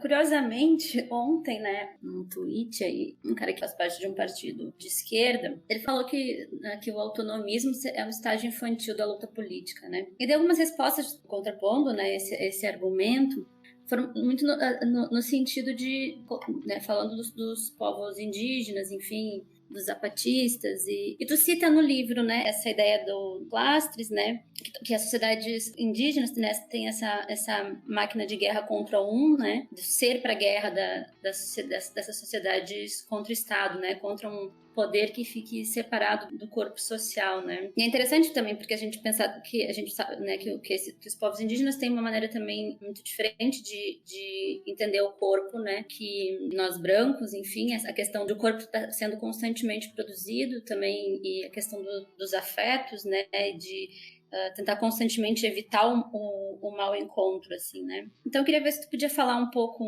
sobre isso, né, sobre essa relação que tu faz com o Clastres e da questão da máquina de guerra contra né? E justamente também pensando nessa questão da violência, né? Que fala também no livro isso, né? Que viver é ingressar em uma guerra permanente contra o Estado, né? Então, muita ideia de que Bom, então, se é um estágio inicial, seria um estágio primitivo de fazer política, né? Justamente o que seria essa persistência do primitivo, né? Então, seria essa persistência de corpos que não cessam de resistir, né? Então, se pudesse falar um pouco sobre isso. Essa noção de persistência do primitivo, ela é tirada, evidentemente, né, do Clastres, em parte, especialmente do Arqueologia da Violência e do Sociedade contra o Estado. São 2 livros, né, bem importantes do Clastres, e que animam muito esse trabalho do Filosofia Black Bloc, que aí valem não como uma analogia, mas muito mais como uma inspiração. E, por outro lado, tem uma influência muito grande de uma dupla leitura, que de alguma forma também ressoa nos tropicalistas, né? Que é aquilo que aparece no Manifesto Antropófago, né, do Oswald de Andrade, que o Bruno Cava, quando apresentou esse texto, captou muito bem, né? Disse que o Oswald de Andrade era uma espécie de eminência parda, né, do livro, porque ele realmente não aparece muito, mas ele aparece em alguns momentos, que na verdade estava lendo Nietzsche Bergson, né, naquele trabalho dele sobre a crise da filosofia messiânica e tudo mais. Então, esses são os 4 pensadores que estão em chave aí. Agora, o Clastres, ele tem uma função que é bastante interessante, porque a maneira pela qual a gente geralmente pensa essa relação, né, do corpo com a violência dentro de uma sociedade formada e dentro de uma sociedade que vai ser governada, né, nos termos de um Estado, vai ser governada politicamente, portanto se entende como uma sociedade política, é sempre de corpos que estão sujeitos a né? Então o frontispício do Leviatã é bastante interessante nesse sentido. Basicamente existe uma tendência de redução da multiplicidade à unidade. É isso que define a política para os brancos, é isso que define a política para nós, né, colonizados por brancos, por europeus. De maneira que não seria possível pensar a própria sociabilidade a não ser sob a sombra protetora do Estado. Então, aquilo que nós teríamos antes do Estado, cronologicamente, ou fora do Estado, etnologicamente, seria simplesmente o pré-social, o pré-político, ou, se vocês quiserem, o anti-político e o anti-social. Não sei se vocês conseguem perceber que aqui tem uma intricação com o Black Bloc, né? Porque justamente eles vão ser ditos antissociais, antipolíticos, apolíticos e uma série de outras negativas. E é exatamente essa negação que o Clastres enfrenta ao lidar com aquilo que a tradição chamou ou reconheceu como sociedades sem Estado. E o que o Clastres percebe, principalmente nesse texto, né, homônimo ao livro A Sociedade contra o Estado, é que as ditas sociedades primitivas, elas não apenas não são sociedades sem Estado no sentido de serem formações sociais que não têm Estado por inanição, né, por incapacidade, porque lhes falte alguma coisa. Quer dizer, não há falta nessas sociedades, elas não deveriam ser caracterizadas pela falta. A própria caracterização dessas sociedades pela falta dá conta, aí sim, né, eu diria que é uma versão infantil, né, que precisa de um pai, dá conta da visão, né, da versão que os europeus vão desenvolver a respeito das sociedades indígenas, né, não europeias. E terceiro ponto, né, o que o Clastres percebe é a faceta positiva dessa característica. Como assim? É que essas sociedades não eram apenas sociedades sem Estado, às quais faltava Estado, mas eram sociedades contra o Estado. Ou seja, sociedades cujo princípio de organização político estava vinculado à necessidade de gerar situações para evitar que o poder se consolidasse e se separasse, destacando-se do corpo social como um todo. Aquilo que caracteriza as sociedades com o Estado, né, as nossas sociedades, é o fato de que existe um órgão político separado do corpo social que governa esse corpo social. As sociedades sem Estado tem um corpo social que o Clastres chama de indivíduo, né? Ele não tem essa divisão. Ou seja, todo o poder social vai ser exercido por aquela comunidade, nos termos daquela comunidade, e ela vai acabar desenvolvendo, note, né, não por inanição, mas de maneira criadora, dispositivos políticos internos que fazem com que toda a dinâmica por meio da qual uma vontade de poder começa a se manifestar seja rapidamente voltada à totalidade do corpo social. Então, um dos mecanismos que o Clastres vai mencionar é a própria instituição da chefia, dizendo, bom, quando, por exemplo, os portugueses chegam no Brasil, eles encontram os chefes de tribos indígenas. E esses chefes, basicamente, para horror dos portugueses, eles não mandavam em absolutamente nada. Eles tinham o dom da palavra, eles falavam o tempo todo. E as sociedades, às vezes, ouviam a ele, davam ouvidos a eles, e às vezes simplesmente os ignoravam, porque eles estavam falando coisas que não interessavam para a sociedade. Então, o que a chefia faz do ponto de vista interno, né? Que ela também tem uma função diplomática de relação dos grupos com grupos exteriores. Ela encarna a possibilidade da sociedade se apresentar justamente em função de grupos externos como uma totalidade una, como uma coisa só. Então o chefe indígena ele é basicamente esse cara que tem o dom da palavra e que precisa, que vai ser uma espécie de vetor, né, de toda a sociedade e que não vai ter voz própria. Ele é literalmente um porta-parole, né? Ele é um porta-voz, ele é um porta-palavra, ele vai passar adiante a palavra da sociedade, da sua compreensão sobre si mesma, e ela vai decidir, por exemplo, se ela quer fazer guerra com uma outra tribo, se ela quer fazer algum tipo de troca, se eles vão fazer uma festa juntos, ou como que vai ser. O outro dispositivo que funciona muito bem nessas sociedades, e que, de novo, né, é uma invenção muito poderosa, está relacionada à guerra e, portanto, a um certo uso anti-estatal da violência, que serve justamente para destruir toda a possibilidade de formação já no ovo de um Estado, é um dispositivo que o Clastres chama de o infortúnio do guerreiro selvagem. Então, basicamente, a guerra funciona nessas comunidades mais ou menos da seguinte maneira, na descrição do Clastres, né? Os indivíduos muito jovens, eles vão adquirindo prestígio, né? Especialmente os homens, né? Vão adquirindo prestígio principalmente em função da caça e das atividades de guerra.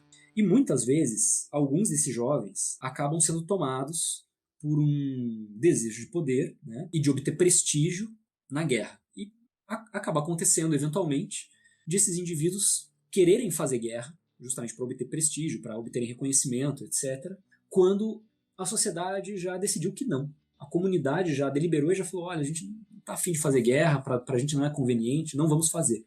Dificilmente a comunidade como um todo consegue convencer esses indivíduos. E o contrário também é verdadeiro, né? Quer dizer, esses indivíduos geralmente também não conseguem convencer a comunidade que já decidiu que não vai fazer a guerra, a ir lá fazer a guerra. Então, o que acaba acontecendo? As pessoas mais velhas da sociedade dizem pros moleques, vocês querem fazer guerra? Tudo bem, vão lá vocês. Né? A gente vai ficar aqui, ninguém pode impedir vocês, façam a guerra que vocês estão a fim de fazer. O que acaba acontecendo? Esses sujeitos terminam entregues ou a uma morte violenta, porque basicamente vão ser poucos, contra toda uma outra comunidade, né, que vai estar organizada para se defender, ou então, no melhor dos casos, eles até podem vencer a guerra, mas é uma guerra que não lhes traz nenhum prestígio. Ninguém estava lá, ninguém testemunhou, então ninguém vai reconhecer aqueles feitos guerreiros. Né? Isso mata no ovo também toda a possibilidade de avançar a vontade de poder. Né? Então o próprio dispositivo do infortúnio do guerreiro selvagem, né, de fazer com que o guerreiro selvagem, uma sociedade só vá à guerra quando ela realmente quer ir à guerra, ela precisa ir à guerra, e ela decidiu como um todo ir à guerra, faz com que o guerreiro selvagem esteja nessa posição muito complicada, de precisar renovar o seu prestígio a todo momento, correr atrás dessa renovação contínua, e ao mesmo tempo só poder fazer a guerra quando a sociedade decidiu isso. Então o Clastres mostra para a gente, através desses dois dispositivos, que aquilo que talvez olhares europeus considerassem comunidades sem história, né, sem escrita, sem Estado, na verdade não teriam essas coisas por inanição. Tinham desenvolvido um outro tipo de mecanismo. Na verdade, a sua política propriamente dita era abolir o Estado a cada vez que ele tentasse se manifestar. Então, a cada vez que uma vontade de poder começava a se acumular, ou que um desejo de poder se manifestava de maneira abscôndita no chefe, nos guerreiros mais jovens e assim por diante, havia dispositivos para destruir, né, essa vontade de poder ou, no limite, o seu próprio portador. Então, o Clastres, dentro do livro, tem essa função muito importante. Através dessas descrições, e aí já é uma leitura política, né, e não etnológica do Clastres, né, a partir da etnologia, a gente conseguia perceber que o Black Bloc fazia algo parecido, né, uma operação literalmente de retomada do poder do corpo social, que não podia ser caracterizada como violência, justamente porque não era o exercício de um poder separado do poder social. Então, essa operação de retomada, que era muito engraçada, né? Por isso que a gente às vezes brinca que os conceitos eles não funcionam, né? Eu me lembro, por exemplo, que Marx e Engels definem, né, na ideologia alemã o comunismo como a superação dialética de um determinado estado de coisas, né? O movimento que anula e supera um dado estado de coisas determinado. E o incrível é que quando as pessoas saíam à rua em junho, elas diziam, nós estamos protestando contra tudo isso que está aí, né? Quer dizer, era basicamente o comunismo saindo da rua e dizendo, olha, a gente não concorda muito com o que está acontecendo e queremos algo diferente. Por outro lado, os agambenianos também, né? Muitos olhavam junho com bons olhos, ainda olham, outros nem tanto, mas quando percebiam, algo parecido com o que acontece com a história do Borba Gato, de queimar a estátua do Borba Gato em São Paulo. Que basicamente as pessoas estão imaginando a cidade como se fosse um museu a céu aberto, né, com uma série de monumentos, e nenhuma reescrita da história é possível. Nenhuma possibilidade de disputar os signos que dão corpo à nossa própria autocompreensão via mecanismos históricos é mais possível, está tudo proibido, né? Então não pode queimar a estátua do Borba Gato. Quando alguém vai lá e queima, são criminosos, né? É gente que utilizou de mecanismos de ação direta para tentar disputar um signo, disputar um lugar de memória dentro da cidade. Então o que me parece muito interessante em todas as histórias, né, é que dentro desse aspecto de museificação da cidade, há quem não reconheça nisso o que o Agamben chama de profanação, que é basicamente restituir, por exemplo, a história, né, inclusive o espaço público, às vezes atravessado por monumentos, ao uso comum dos homens. Os homens não têm o direito de usar os monumentos, os espaços públicos, os lugares de memória e fazer deles os seus lugares de memória. Nota como isso também tem toda uma relação com o próprio revisionismo histórico, né, que acaba sendo mobilizado em função dessa relação, agora no bolsonarismo cada vez mais difícil, entre ditadura e democracia. A gente tem que se lembrar que nos anos de 2011 e 2012 estavam acontecendo, não por esforço do PT, mas por conta de uma decisão da Corte Interamericana de Direitos Humanos, estava acontecendo a Comissão Nacional da Verdade. E todo mundo aqui entrou numa grande discussão a respeito de como devemos nomear, se é que devemos renomear, por exemplo, as ruas que homenageiam torturadores, os monumentos históricos, os viadutos e tudo mais. Então, junho está dentro de toda essa semântica. E é por isso que a ação direta ela acaba sendo uma das estratégias favoritas, né, e características de junho, que é justamente essa possibilidade de intervir naquilo que estava separado, naquilo que é improfanável. A vidraça do banco é improfanável, a propriedade pública é improfanável. E o Black Bloc justamente profanava. E ao fazê-lo, o que estava acontecendo ali era justamente uma ação clastriana, né, no sentido de um corpo social como um todo tentando retomar o poder que havia sido alienado dele. E essa retomada é aquilo que efetivamente é a sua política. Enquanto todo mundo tentava ver nisso a antipolítica do Black Bloc, é aí que eu, pelo menos, via Clastres, procurava encontrar a sua política, né, o seu sentido político positivo. Mais ou menos como Clastres fazia na Cidade Sem Estado. Não é que elas sejam sem Estado, elas são contra o Estado. Então não é que o Black Bloc incorpore isso, né, ou seja, um primitivismo ou um infantilismo do ponto de vista político, né, achando que haverá consequências, né, positivas e transformadoras de se quebrar uma vidraça de banco. Ninguém pensa isso, né? Duvido que alguém entreviste um adepto da tática e ele diga, eu espero, quebrando a vidraça de um banco, eu espero um mundo melhor, né, imediatamente. Não, mas é justamente essa cadeia, né, de rupturas sensíveis que precisam ser acomodadas, né, que precisam acontecer e serem acomodadas para que a gente possa acordar para outras possibilidades de vida em comum. É interessante que, inclusive, eu até anotei na borda do teu livro, Borba Gato, tem uma parte que tu fala, né? Expor a fratura entre o sistema legal de democracia aparente e os ilegalismos sobre os quais tal sistema é constituído, dos bancos, das empreiteiras, dos mega-eventos, das remoções, dos lucros astronômicos, a reprodução social da miséria e da fome naturalizadas. Eu anotei isso do Borba Gato, né? Porque justamente isso, né? Também queimar lá a estátua do Borba Gato expõe, né? Também sobre o que a nossa noção essa ideia de nação brasileira é fundada, né? E é interessante também para pensar essa questão da violência, né? Porque essa estátua do Borba Gato de pé, né? Em si só, ela é uma violência, né? Por tudo que representa a figura do Borba Gato, né? Enfim. Eu acho que, eventualmente, alguém pode interpretar assim. Não acho que seria ilícito interpretar assim. Queimá-la talvez seja uma tentativa de retomar o poder, reconverter a violência de um Borba Gato em poder social, né? Eu acho que é por aí que a coisa anda. Eu, pelo menos, tendo a ler assim. Bom, eu acho que a gente tem reflexões infinitas para a gente fazer a partir de um livro que, se você for parar para ver, é denso e nos permite pensar muitas coisas, né? A gente também está gravando faz um tempinho e, como a gente sempre falou pro pessoal, né? A ideia sempre é tentar dar uma mobilizada em pensamento, mas podcast não é formação, né? Podcast é uma pincelada. Então, talvez isso convide o pessoal a ler o livro para aprofundar mais as discussões e até para qualificar um pouco melhor essa discussão, que às vezes é um pouco vazia, né? Tacar fogo na estátua ou não, sobre defender vidraça ou não, e por aí vai. Mas acho que a gente precisa ir se encaminhando para os finalmente. Vamos para as nossas dicas, então? Murilo, se quiser dar as tuas dicas, fique à vontade. Legal, vamos lá então. Como o livro é um texto que é atravessado, né, e atravessa por boa parte da produção relevante discográfica da Tropicália, eu acho que vale muito a pena falar desse material, né? Em primeiro lugar, talvez vou destacar aqui de maneira cronológica segundo o livro, né? Não segundo a cronologia normal. Destacar em primeiro lugar Tropicália, né? Ou Panis et Circenses, o próprio disco inteiro, eu acho que é uma boa pedida para se ouvir. Inclusive, eu escrevi o livro ouvindo, né? Eu adoraria que as pessoas lessem ouvindo também, seria muito legal. Destacar o CD dos Secos e Molhados, né? Com o mesmo nome, Secos e Molhados, 73. Em Todos os Olhos, do Tom Zé, eu acho que é também um belíssimo disco. Tem alguns vídeos que a galera acha no YouTube, né? Com os festivais, especialmente as apresentações de Alegria, Alegria, É Proibido Proibir, o discurso, né, super emputecido que o Caetano Veloso faz, né, no É Proibido Proibir, que os Mutantes tocam de costas para a plateia vira de costas para eles. Isso vira meio que um modelo, né, da noção de choque de gosto no livro, então eu acho que é bem legal. Eu gosto muito, muito mesmo desse CD de 2012 do Tom Zé chamado Tropicália Lixo Lógico. Acho que ela é um grande despertador, né, que veio justamente pré-2013, e acho que 2013 já estava lá praticamente inteiro. É um disco muito interessante, que eu também recomendo. E textos, bom, vamos pensar no que a gente poderia pensar em textos aqui.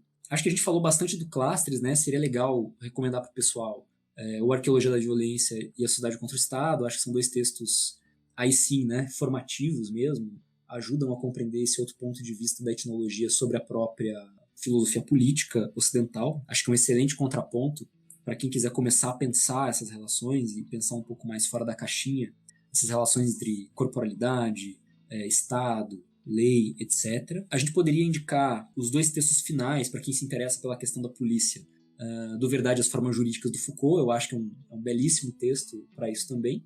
E, ainda para quem estiver dentro dessa questão da polícia e do sensível, um autor que comparece aqui bastante e que é interessante de se ler, ajuda a perceber algumas coisas, é o Jacques Rancière, né? O Jacques Rancière de O Desentendimento e também da Partilha do Sensível. Acho que são pelo menos aí 3 autores que nos ajudam a pensar. Claro, né? Tem que falar com a Dance, que tem o Deleuze, né? Sempre tem o Deleuze, mas eu acho que esses seriam 3 autores importantes. O próprio Acácio me deixou muito feliz uma vez quando ele definiu o Filosofia Black Bloc como o Deleuze de manifestação, assim, o Deleuze de rua, né? Para levar na rua dentro da mochila. Então, se o livro puder ser isso, eu já fico bastante feliz. Mas se ele não for, também não tem problema, foi uma boa tentativa, eu me diverti fazendo, e eu espero que o pessoal aí se divirta lendo também, porque é um livro que pra mim é muito caro, eu gosto muito dele mesmo. Ele tem um tom completamente diferente de tudo que eu já escrevi, não tem nada de escrita acadêmica. É claro que a gente vai envelhecendo e dentro da universidade se tornando mais acadêmico, mas ele não tem nada de tom acadêmico, embora mexa muito com conceitos, com filosofia, com autores, mas acho que de uma maneira diferente daquilo que a gente está acostumado. Então, fica o meu convite aí para vocês conhecerem um pouco mais o Filosofia Black Bloc. E eu agradeço muito a vocês pelo convite e por essa tarde agradável que a gente passou aí conversando. Massa demais. Dance?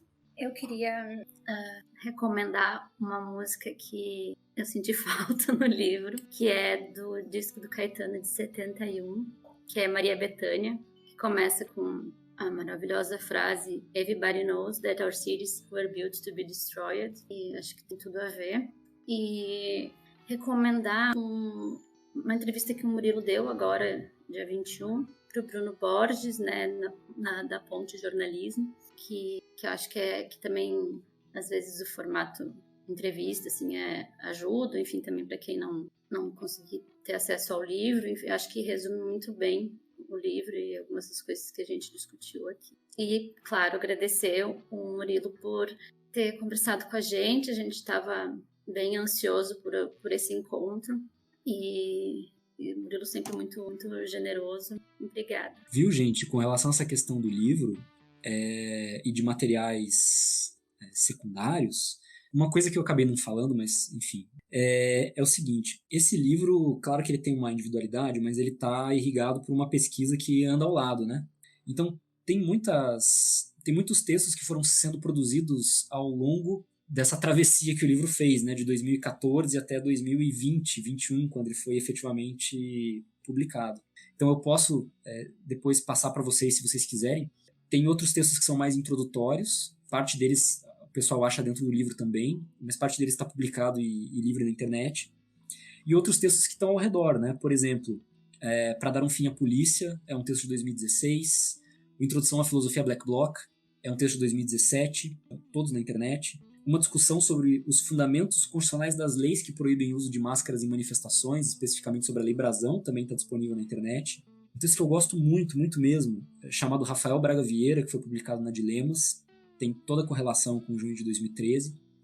Tem um texto que saiu recentemente, mas ele está datado de 2018, chamado As Afinidades Selvagens, maio de 68, junho de 2013. E tem um mais recente, que saiu esse ano, quando me chamaram para falar online, né? Agora ninguém mais chama ninguém para ir em lugar nenhum, porque dá ruim, né? Mas me chamaram para falar na Federal de Santa Maria, e eu preparei um texto que acabou saindo depois como artigo, chamado Filosofia das Máquinas de Guerra, modos de usar os possíveis. E a gente fala um pouco mais de conjuntura e também do Black Bloc em si, né? Quer dizer, discute um pouco essa questão da atualidade ou da obsolescência da tática e dessas filosofias de máquinas de guerra. A gente entra um pouco mais no Guattari, e aí já é um material que não tem par nenhum no livro. Então, se vocês quiserem, depois eu posso passar links e tudo mais. Se vocês quiserem linkar lá para o pessoal dar uma olhada, eu também ficaria muito feliz que o pessoal tivesse acesso a isso. A gente quer sim, muito massa. Demorou. Doutor Blisset, suas dicas? Minhas dicas? Bom, claro que assim, a gente não vai dar dica do Filosofia Black Bloc, porque é ponto pacífico, né? Tá falando em grande parte sobre o livro, sobre aquilo que ele faz de ressonância com o que a gente está pensando em fazendo. Ninguém está fazendo nada, tá, Binha? A gente está só pensando. É puramente especulação teórica. Mas, enfim. Então, leiam um livro. A outra, mas assim, inspirado e pensado em algumas dessas questões, né? Tem um texto do Eduardo Passos, da Nishihausen Mizoguchi, que saiu na forma de zine lá num dos boxes da N-1, o box Pandemia, de 2019, tá? O box tinha uma pandemia, mas ele não ele é meio presciente, assim, que é um texto chamado Antifascismo Tropical, em que eles discutem bastante essa questão dessas possibilidades de juntar, né, a ideia da vida não fascista, a ideia de Deleuze e Guattari, né, a Foucault, e uma espécie de antifascismo pensando na própria Tropicália, né? Um texto legal que eu acho que conversa bastante com o que o Murilo trouxe pra gente, e aí é legal pra gente também ser progressivamente cancelado por mais grupos, né? Porque a gente tem uma base, inclusive de convidados, que é tudo gente que vem do punk, e agora a gente se voltando bastante para MPB, assim, só pra gente ser cancelado por mais uma parcela, que eu acho que vai ser massa. Um abraço pro Acácio aí, que depois de velho começou a ouvir essas coisas também. Bom, eu comentei, né, durante o episódio sobre o texto do Georgakas, né, Poesia Sai do Cano de uma Arma, um texto que foi um texto bem pequenininho, foi escrito em 1967 na revista Black Mask.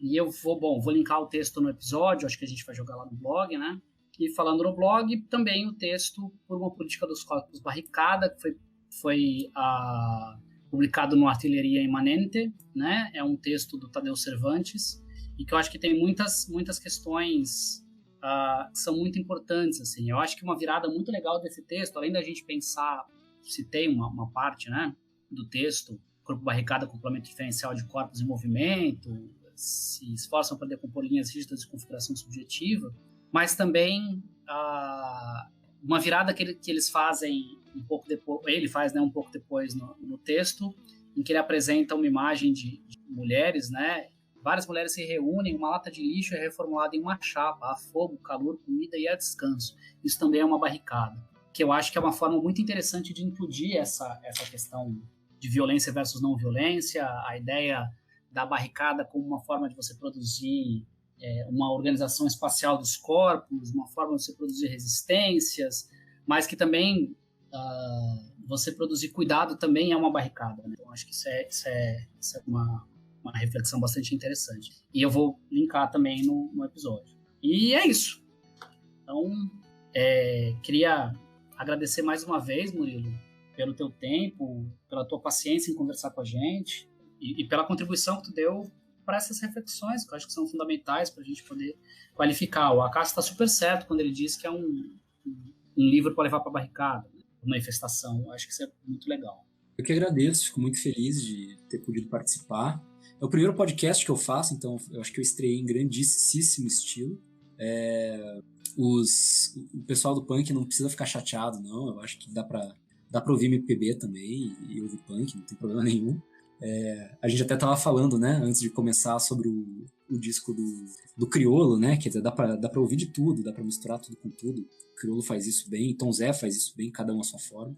E, pô, sei lá, eu gostei, valeu. Fico muito feliz de ter participado. Espero que o pessoal aí curta também e se entusiasme. O que a gente tá precisando nesses dias é de entusiasmo mesmo, em sentido político.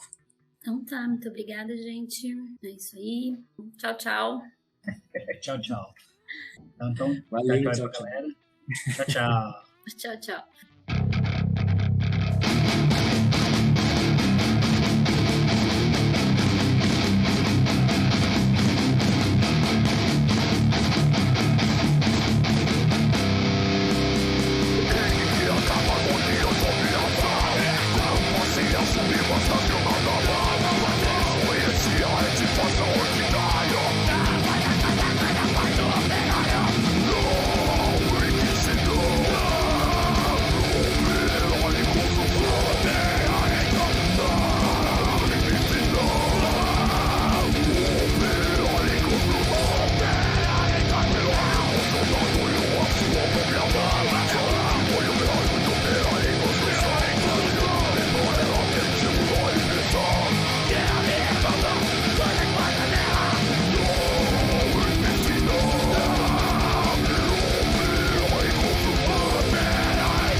Construção.